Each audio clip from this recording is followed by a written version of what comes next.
Hey everybody, welcome back. It's Assassin's Creed 3, and we find ourselves in Boston, helping out a citizen.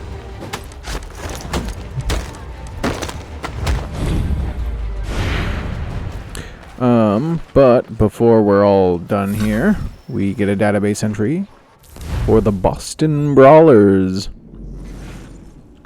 I can't say I've ever understood it myself, but grown men beating each other up has a long and storied history, going back at least to ancient Sumeria. Modern-day boxing began its rise to popularity in the late 17th century. The Boston Brawlers got their start in the dockyards around the middle of the 18th century, but in 1804 they moved into a gym of their own on the north side of Beacon Hill. They benefited from the wagering dollars of the wealthy societies living on the hill's south side, who enjoyed nothing more than watching poor people hitting each other in the face for their pleasure. I expect if you impress them enough with your manly prowess, they'll give you something in return. Perhaps a toaster or a black eye. After freeing the citizen, we can move on.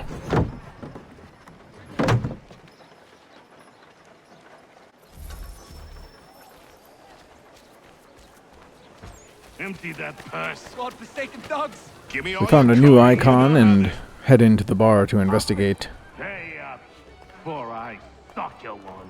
Here we get another database entry for Daniel Boone.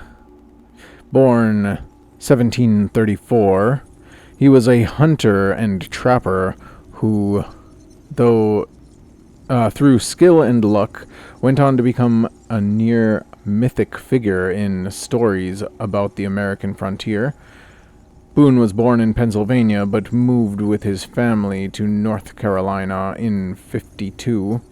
He traveled to the frontier frequently on hunting and trapping expeditions across modern-day North Carolina, Florida, and into Kentucky. The list goes on, but I'll stop it there because it's just a list of places, and that could be quite tedious. Boone is sometimes credited with discovering Kentucky, which is ridiculous, as I'm fairly sure someone else must have seen it once, but he did have a major role in its colonization by Europeans. In 1773, Boone headed for the interior of Kentucky with a group of settlers with the intention of starting a town.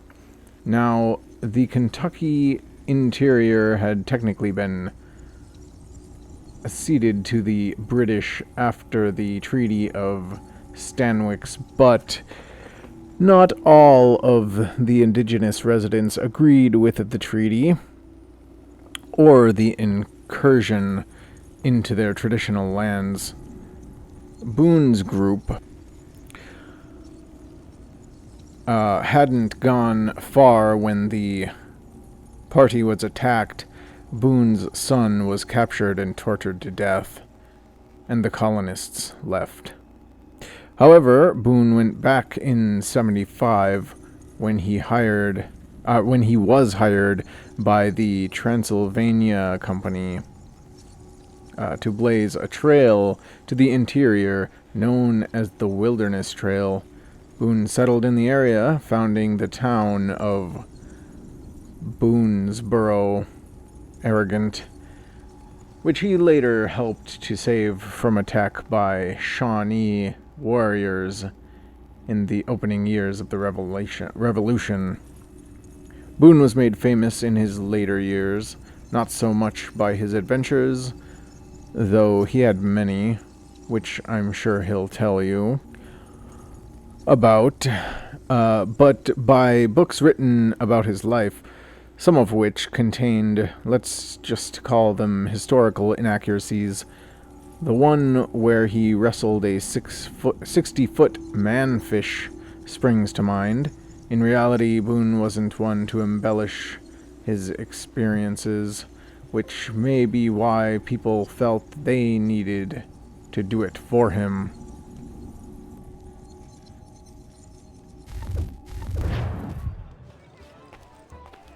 Empty that purse. God-forsaken thugs!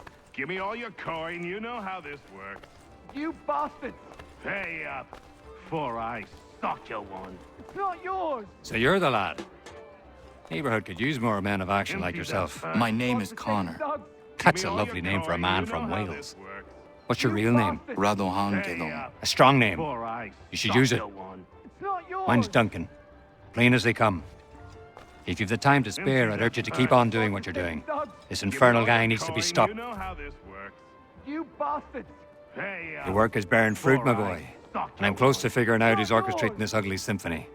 But something's got people spooked beyond the usual gang Empty stuff. that purse. Odd. God-forsaken thugs! Give me all Anyway, your keep on it. coin. You know how this works. You bastards!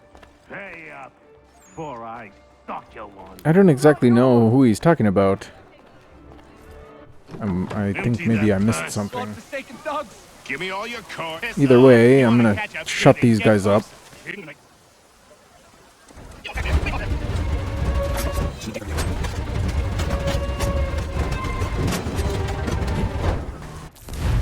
After helping a bunch more citizens, we see a new icon in yellow this time. And so we'll go back to the bar in which we met that gentleman, Duncan, and speak with him again.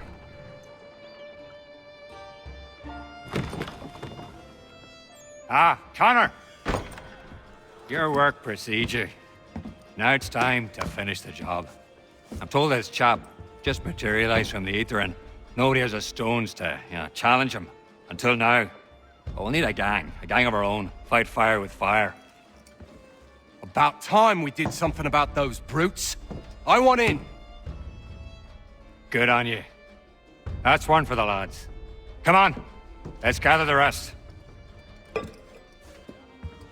Bar's closed. Get out.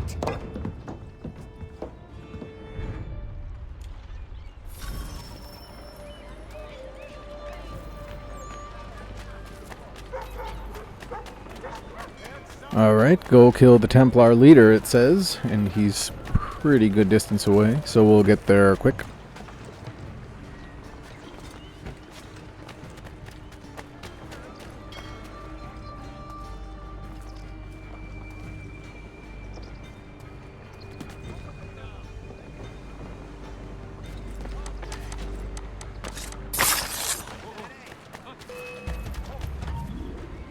He was a Templar. What, like the Knights Templar? Jesus. I thought they were a spook story. They are very real. I'll take your word for it, lad. Well, it's been a real pleasure. If you ever need a hand in whatever it is you're up to, I'm your man.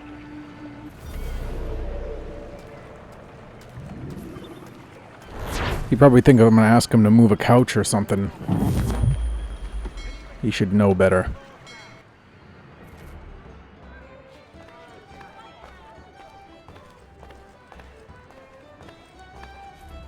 Oi, lad. How's it going then? I am well. And you? Oh, I can't complain. There was something I've been meaning to tell you. I met your dad. It was a long time ago, in London. I was just a boy.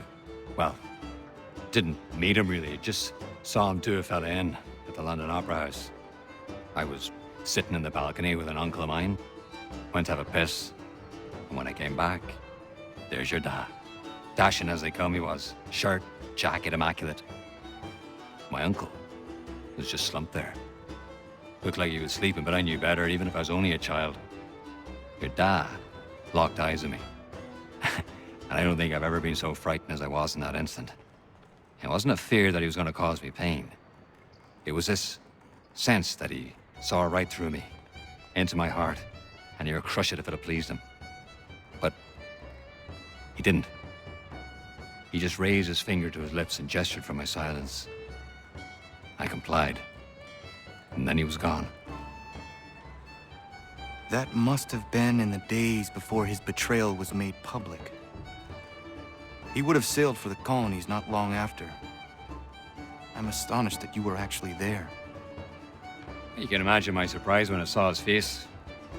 Took me a while to piece it together, but there you have it. Thought you'd like to know. Thank you. How are you faring? I'm not bad, not bad. All this reminds me of being back in the old country. Fighting for land, fighting for the right to see God my way. Didn't take long before I realized the fight was futile, and stepped aboard a ship bound for the colonies.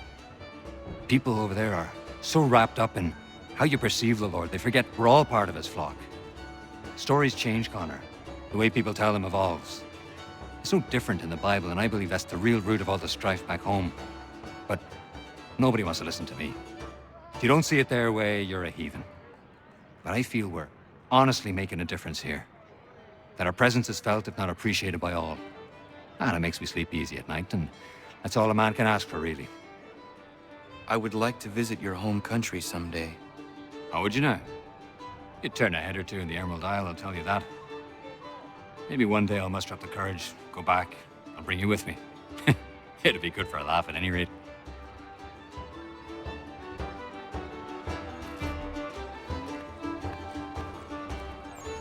So, in the beginning of the game, he was the young boy that Hatham shushed. Interesting. And yet again, we have another new icon. This time it looks like a fist. Perhaps the Boston Brawlers. Think you're meaner than goose grease, do you? I'm organising an attorney for lads like you. But it's not open to just anyone. Gotta prove yourself first. Here's a list of names. Beat each of these brutes and you'll get your spot. Then we'll see how tough you really are. Looks like we gotta go around and fight people.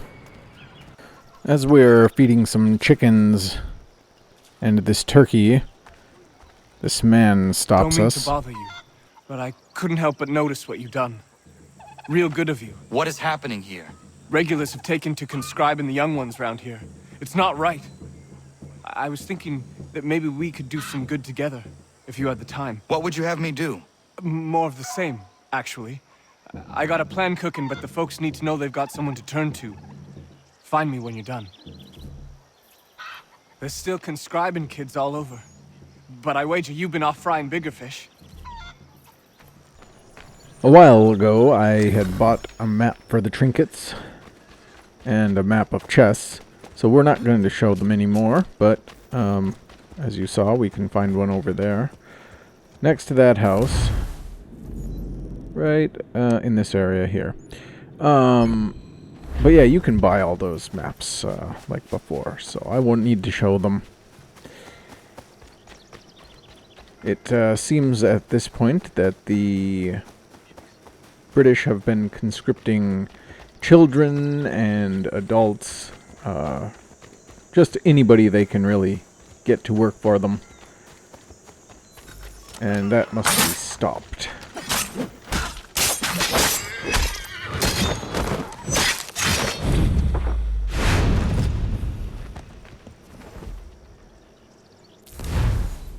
Once we're all done helping out the citizens, we can return to this guy and start martial law. Welcome to the Regulars! The most feared, respected, and revered fighting force on God's green earth. Some of you are here by choice, others not. Regardless of the circumstances of your joining us, you are all brothers now. And the only way you have a chance of surviving is if you trust your brothers. One weak link can kill a whole squad on the field. I want you to think about that long and hard. That's one of them that's responsible for this. Rounding up the young ones and shipping them off. We need to put an end to it. What is your plan? Kill him, then the rest, and set all them boys free? It's a good plan, but it lacks detail. How is your aim with that rifle? Can pop a muskrat's head from a quarter mile 9 times out of 10. And the 10's a misfire. That should do. Cover me from up there.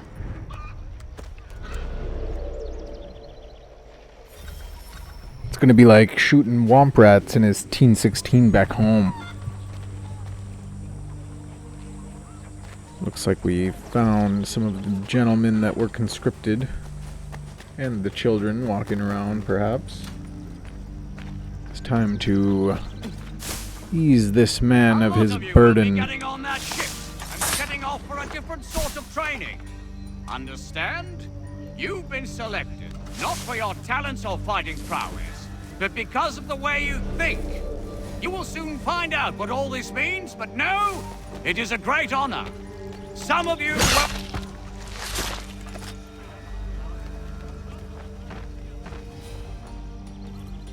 We assassins strive for peace through freedom, and the Templars, they want only to control. Well, I'm for freedom, I know that much. If your order needs a good rifle, sign me up. We complete martial law and get a new recruit. Our Assassin's Guild, or whatever you want to call it, is comprised of men that have specific talents, which I guess makes sense. But now that we're done with that, we can move on to what's next. Clipper Wilkinson. Born 1756, Clipper is a hunter and surveyor from Virginia. Actually, surveying and hunting are the family business. His father and brother are surveyors, and crack shots as well. Making the market in his small hometown somewhat oversaturated. Heck with the hometown, his house oversaturated. Wilkinson moved to New York looking for work, unfortunately arriving in the time for opening events of the Revolution. He remained neutral for the first part of the war, but after seeing the cruelty of the Redcoats' actions in Boston, he started leaning towards the rebel side, putting himself at odds with the rest of his family, who are loyalists. It seems Connor has a talent for attracting friends with family troubles. It seems that all these quests we've been doing are liberating the districts of Boston. Stefan, how is your ale? Peace, but it gets the job done. My father would be disgusted, but after a day's work with you, a man needs to unwind. I would prefer a nice bottle of wine, but these colonies lack refinement. Your father? Mon père, he was a great man. A cook in the French army during the 7 Years' War. He marched all across the White North, feeding Louis-Joseph de Montcalm and his officers, cooking them feasts from sticks and berries. When the commander-in-chief opted for open conflict over manning the battlements of Quebec, every man was called to arms, including my father. He died on the field, but I'm told he fought ferociously. It matters little. He's gone now. He would be proud of you. This is my one hope, that he smiles upon the choices I've made.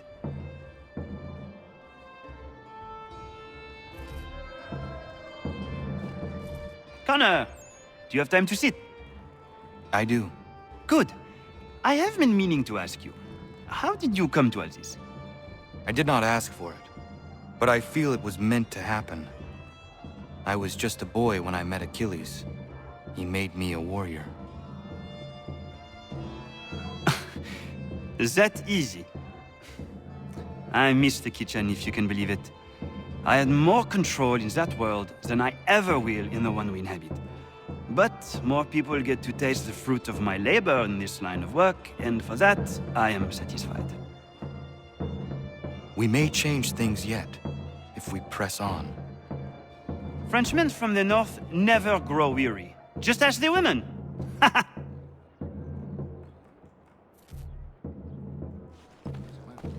Well, we had a good sit down with Stepan, but it's time to get moving on with other things.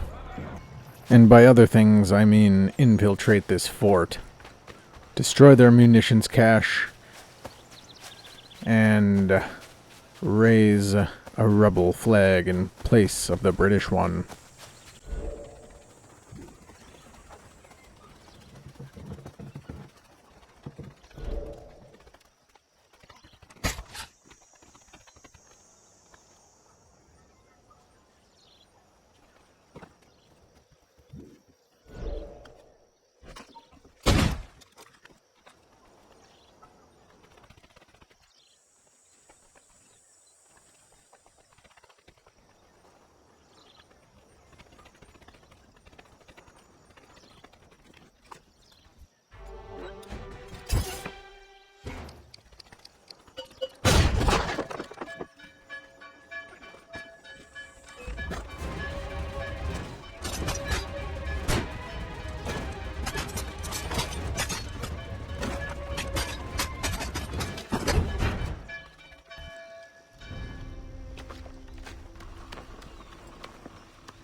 Oh, that's a little bit odd.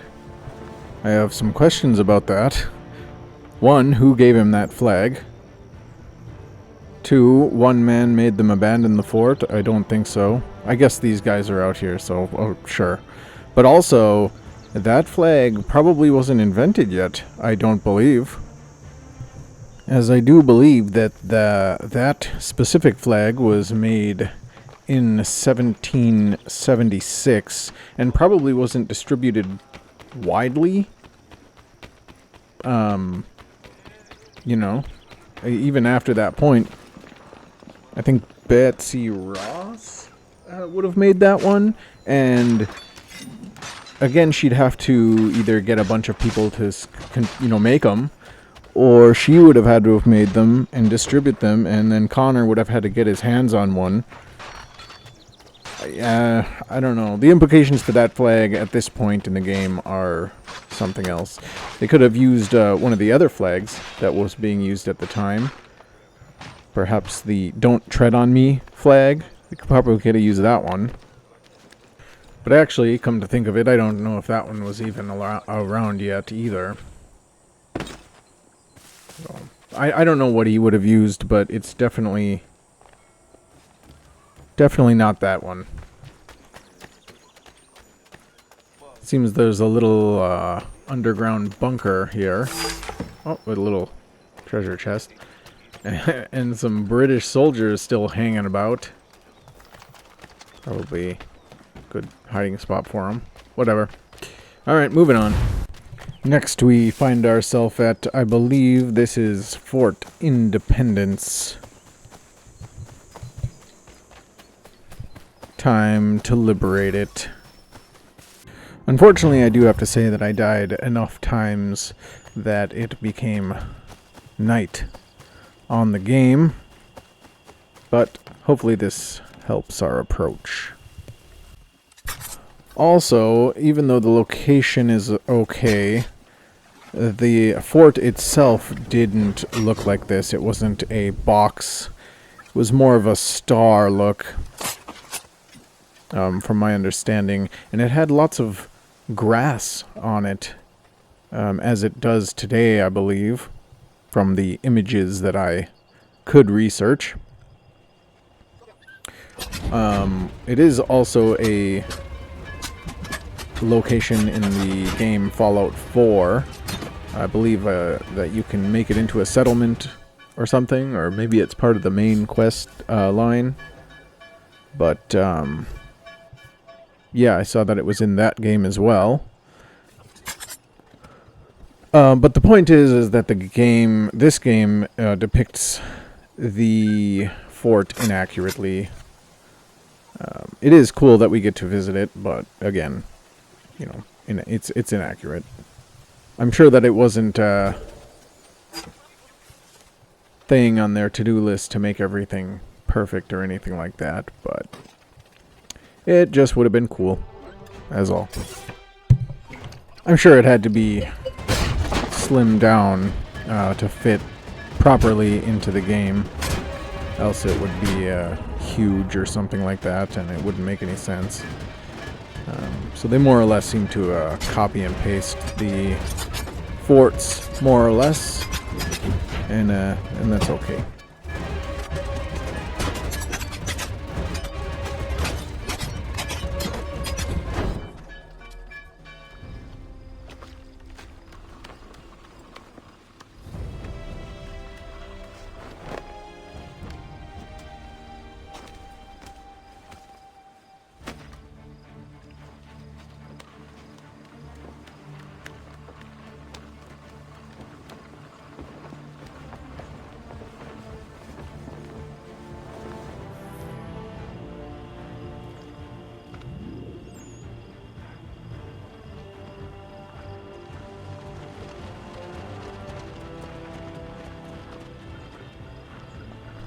After finishing what we had to do liberating Boston here, I ended up going out and getting some of the collectibles around Boston, and at some point we collect enough almanac pages and it gives us volume 1, which we can read here.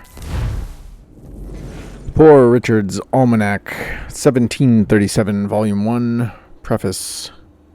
Courteous and kind reader, this is the 5th time I have appeared in public chalking out the future year for my honest countrymen, and foretelling what shall and what may not come to pass, in which I have the pleasure to find that I have given general satisfaction. Indeed, among the multitude of our astrological predictions, 'tis no wonder if some few fail, for without any defect in the art itself, 'tis well known that a small error, a single wrong figure overseen in a calculation, may occasion great mistakes. But, however we almanac makers may miss it in other things, I believe it will generally be allowed that we always hit the day of the month, and that I suppose it's esteemed one of the most useful things in an almanac. As to the weather, if I was to fall into the method of my brother Jay, sometimes uses and tells you snow here, or in New England, rain here, or in South Carolina, cold to the northward, warm to the southward, and like whatever errors I might commit, I should be something more secure of not being detected in them, but I consider it will be of no service to anybody to know what weather it is 1,000 miles off, and therefore I always set down positively what weather my reader will have, be he where he will at the time.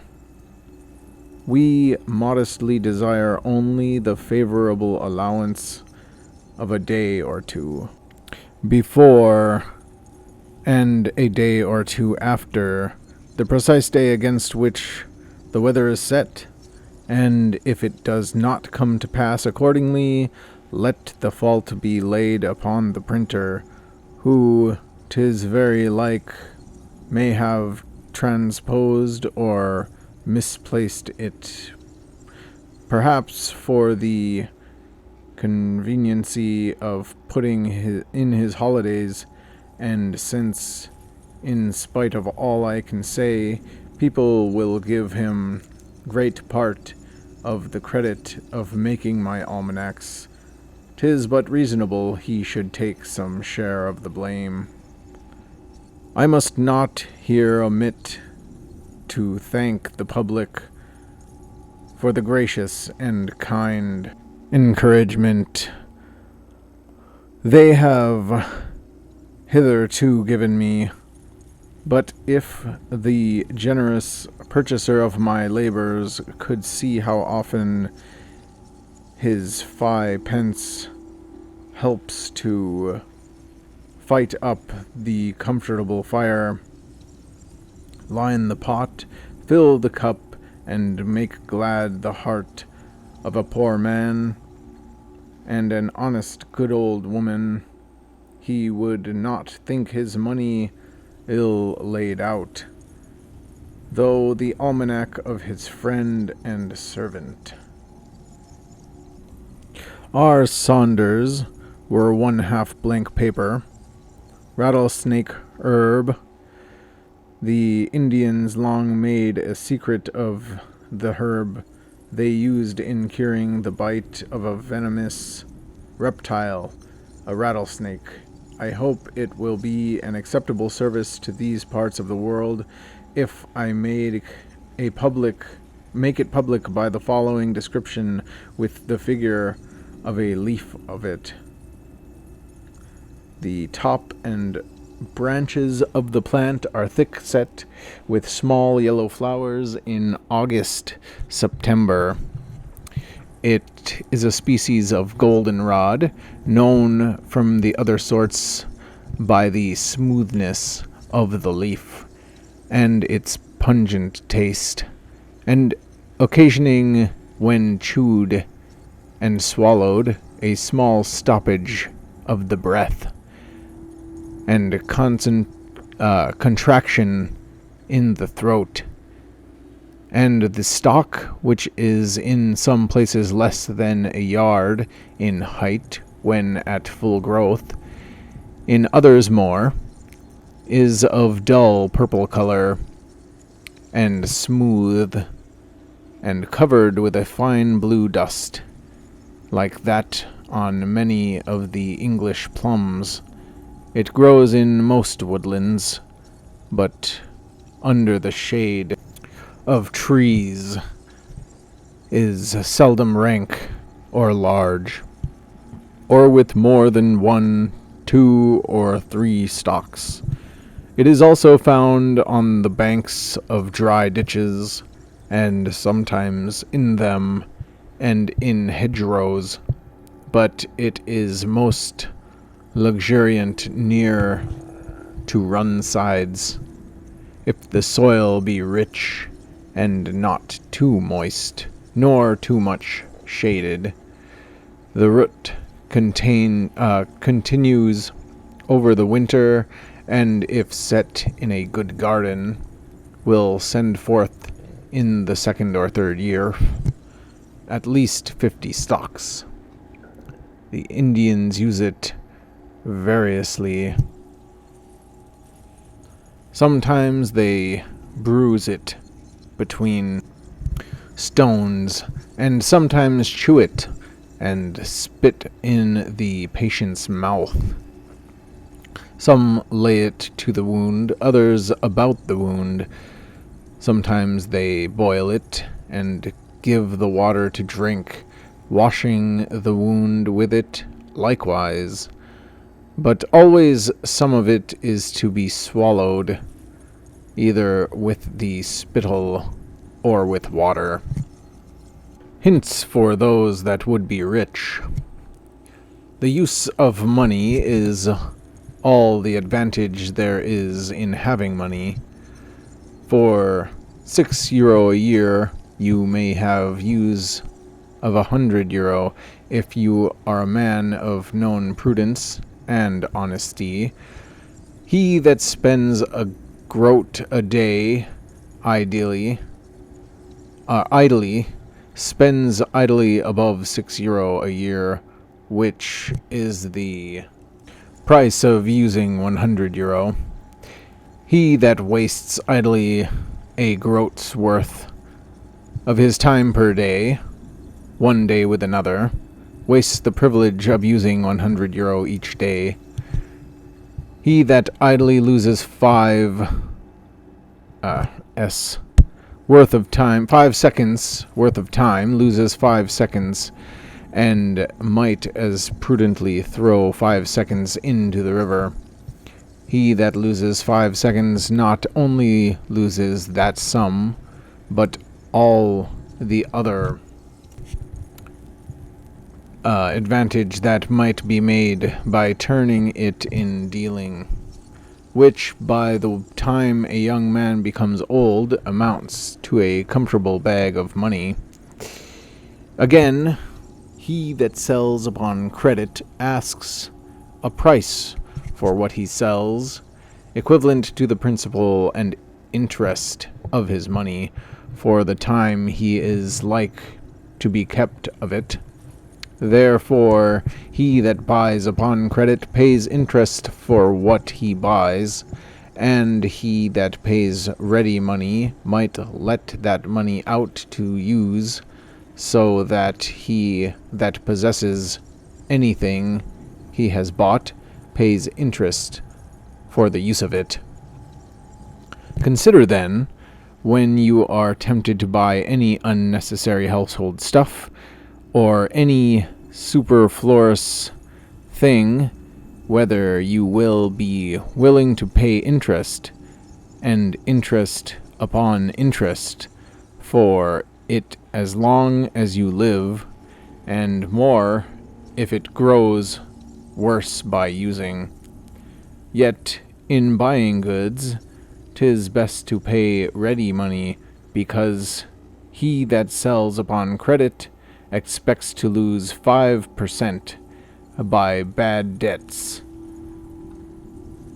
Therefore he charges on all he sells upon credit an advance that shall make up that deficiency. Those who pay for what they buy upon credit pay their share of this advance. He that pays ready money escapes, or may escape, that charge. A penny saved is 2 pence clear. A pin a day is a groat a year save, and have every little makes a mickle. 11 Monday, January hath 31 days. God offered to the Jews salvation, and 'twas refused by half the nation. Thus, who 'tis life's great preservation, many oppose inoculation. We're told by one of the black robe, the devil inoculated Job. Suppose 'tis true what he does tell. Pray, neighbors, did not Job do well? The greatest monarch on the proudest throne is obliged to sit upon his own arse. The masterpiece of man is to live to the purpose. He that steals the old man's supper does him no wrong. 12 Monday, February hath 28 days. The Thracian infant entering into life. The both parents mourn, for both receive with grief. The Thracian infant snatched by death away, both parents to the grave with joy convey. This Greece and Rome you with Dacian view. This is mere Thracian ignorance to you. But if you weigh the custom you despise. This Tharsian ignorance may teach the wise. A countryman between two lawyers is like a fish between two cats. He that can take rest is greater than he that can take cities. The miser's cheese is wholesomest. One Monday, March hath 31 days. Doris, a widow past her prime, her spouse long dead, her wailing doubles.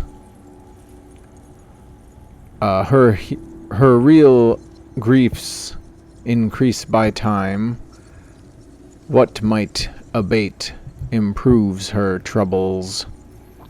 Those pangs her prudent hopes suppressed. Impatient now she cannot smother. How should the helpless woman rest? One's gone, nor can she get another. Love and lordship hate companions. The nearest way to come at glory is to do that for convenience, which we do for glory. There is much money given to be laughed at, though the purchasers don't know it. Witnessed A's fine horse and B's fine house. 2 Monday, April hath 30 days. A nymph and a swain to Apollo once prayed. The swain had been jilted, the nymph had been betrayed.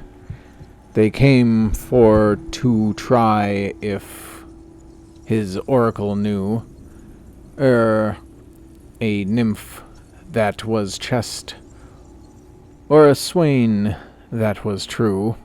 Apollo stood mute, and had like to have been posed. At length he thus sagely the question disclosed. He alone may be true in whom none will confide, and the nymph may be chaste that has never been tried. He that can compose himself is wiser than he that composes books. Poor Dick eats like a well man, and drinks like a sick. After crosses and losses, men grow humbler and wiser. Love, cough, and a smoke can't well be hid. 3 Monday, May hath 31 days.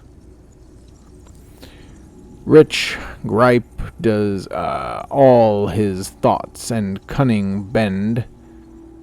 10 crease that wealth he wants the soul spend. Poor shifter does his whole contrivance set to spend that wealth he wants the sense to get.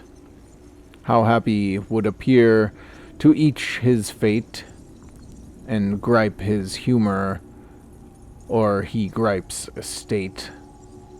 Kind fate and fortune, blend 'em if you can, and of 2 wretches make 1 happy man.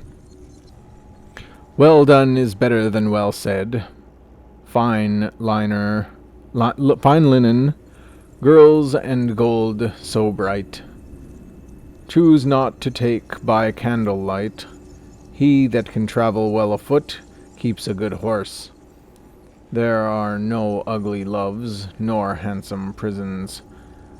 No better relation than a prudent and faithful friend. 4 Monday, June hath 30 days. Boy, Bring a bowl of china here. Fill it with water, cool and clear. Decanter with Jamaica, right? And a spoon of silver, clean and bright. Sugar twice, find in pieces cut. Knife, sieve, and glass in order put. Bring forth the fragrant fruit, and then we're happy till the clock strikes 10. A traveler should have a hog's nose, deer's legs, and an ass's back. At the working man's house, hunger looks in, but dares not enter. A good lawyer, a bad neighbor. Alright, now that we're done reading on this video game, I think it's time to quit. Thank you so much for watching, and have a great day, night, whatever. Like, subscribe, comment, you know, all the stuff. Bye now.